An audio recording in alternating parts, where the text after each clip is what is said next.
गरीब की बारिश। शहर की कच्ची बस्ती में एक गरीब मजदूर कालू रहा करता था। कालू के घर में उसकी पत्नी जानकी थी।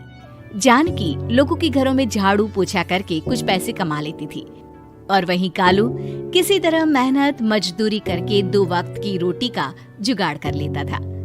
कुछ दिनों से हो रही बारिश के कारण कालू की मजदूरी बंद हो गई थी। अरे जानकी, इस बार तो बरसात ने हद ही कर दी, रुकने का नाम ही नहीं ले रही। कुछ समझ में नहीं आ रहा, अगर इसी तरह काम पर नहीं गया तो 2 वक्त की रोटी का जुगाड़ कैसे होगा। अरे तुम चिंता क्यों करते हो, बारिश का क्या है, 1 आध दिन में रुक जाएगी और उसके बाद में फिर से काम शुरू हो जाएगा। अरे 3 दिन तो हो गए, बरसात तो रुक ही नहीं रही है और आगे भी रुकने के कोई आसार नहीं दिख रहे। तो क्या हुआ, तुम्हारा काम बंद हुआ है ना? मैं तो अभी भी लोगों के घर झाड़ू पोछा करने जाती ही हूँ। मेरे पगार से कुछ दिन तो निकल ही जाएंगे। अरे घर का खर्चा तो हम किसी तरह चला लेंगे जानकी, लेकिन ये जो छत टपक रही है इसका क्या करेंगे? ये बात तो आपकी सही है।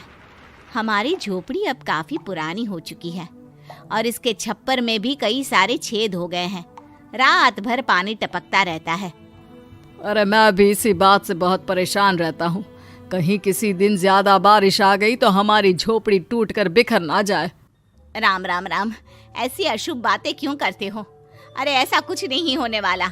ये झोपड़ी ही तो हमारा सब कुछ है। अगर यही नहीं रही तो हम जाएंगे कहाँ?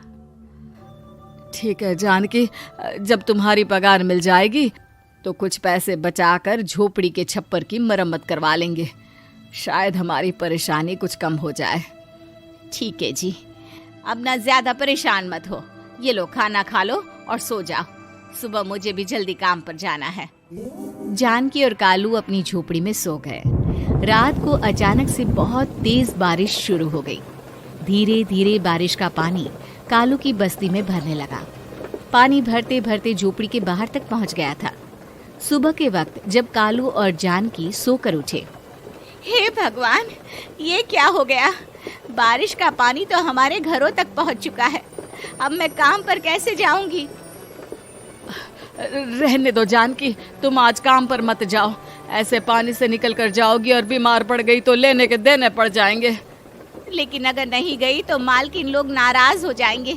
आप जानते हैं ना, बड़ी मुश्किल से 1 दिन की छुट्टी भी नहीं देती है। अरे लेकिन जानकी, झोपड़ी के बाहर तो पूरी बस्ती में पानी भरा है, तुम जाओगी कैसे? जानकी जैसे तैसे करके काम पर चली जाती है, लेकिन अगले दिन फिर से बहुत ज्यादा बारिश होती है और बस्ती में ज्यादा पानी भर जाता है। आज तो मैं तुम्हें किसी भी तरह काम पर नहीं जाने दूंगा। अरे अगर तुम्हें कुछ हो गया तो क्या होगा? ठीक है, तुम ठीक ही कहते हो, आज नहीं जाती। अगर मालकिन नाराज हो गई तो मना लूंगी किसी तरह। अरे मनाने वाली क्या बात है? जब तुम बताओगी कि हमारी झोपड़ी में पानी भर गया है तो वो खुद ही समझ जाएंगे ना।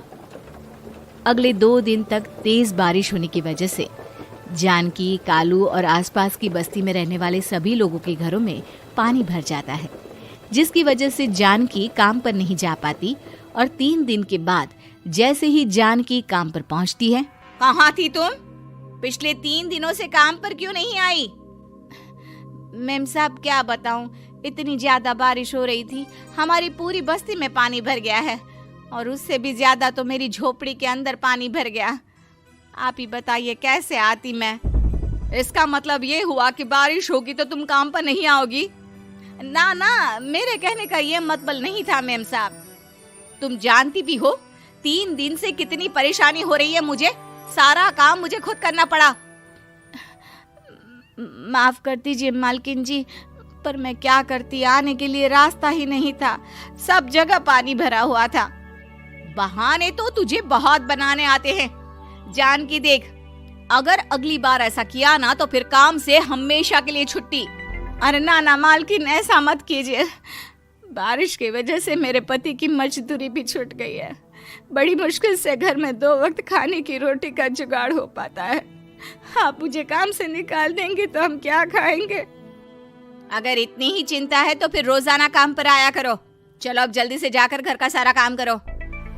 बारिश रुकने का नाम ही नहीं ले रही थी। पूरे शहर में बाढ़ जैसे हालात बन गए थे। लेकिन नौकरी जाने के डर से जानकी किसी तरह रोज काम पर जाती थी। एक दिन जब जानकी काम करके अपने घर लौट आई तो अचानक उसकी बस्ती में कुछ लोगों का शोर सुनाई दिया। अरे लगता है बाहर कुछ हुआ है, मैं जाकर देखता हूँ। हाँ हाँ, पता तो कीजिए, ये बस्ती में लोग इतना शोर क्यों कर रहे हैं। बाहर जाकर कालू ने एक आदमी से पूछा, अरे क्या हुआ भाई, इतना शोर क्यों मचा रहा है? अरे क्या बताए भैया, अपने बस्ती के बाहर एक पुल टूट गया है और वहाँ पर एक कार फंसी है। थोड़ी देर में अगर किसी ने नहीं बचाया ना तो वो कार पानी में बह जाएगी। हाँ? ये क्या कह रहे हो भैया, कार के अंदर कोई है क्या? हाँ, कोई औरत बैठी है, अकेली है, बहुत रो रही है बेचारी, मदद के लिए बुला रही है। अरे तो हमें जाकर उनकी मदद करनी चाहिए ना। अरे लेकिन इसमें बहुत खतरा है, हमें अपने आप को बचाना चाहिए। पानी कभी भी हमारी बस्ती की तरफ आ सकता है। अरे तुम्हें नहीं चलना तो मत चलो, लेकिन मैं तो जाकर उस औरत की मदद जरूर करूंगा। कालू उस जगह पर पहुंचता है जहां वो औरत कार में फंसी हुई थी। वहां पर पानी का बहाव बहुत तेज था और सारा पानी कालू की बस्ती की तरफ ही आ रहा था।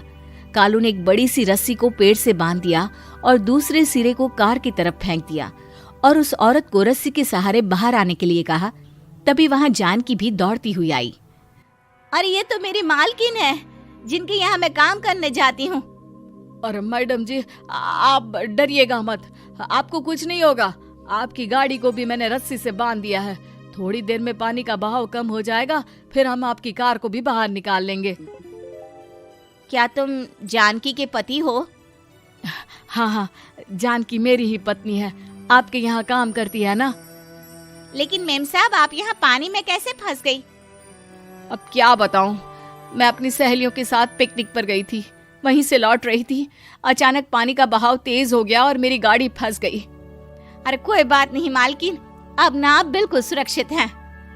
मैं तो बहुत बुरी तरह डर गई थी, कब से मदद के लिए चिल्ला रही थी, लेकिन कोई मेरी मदद के लिए नहीं आया।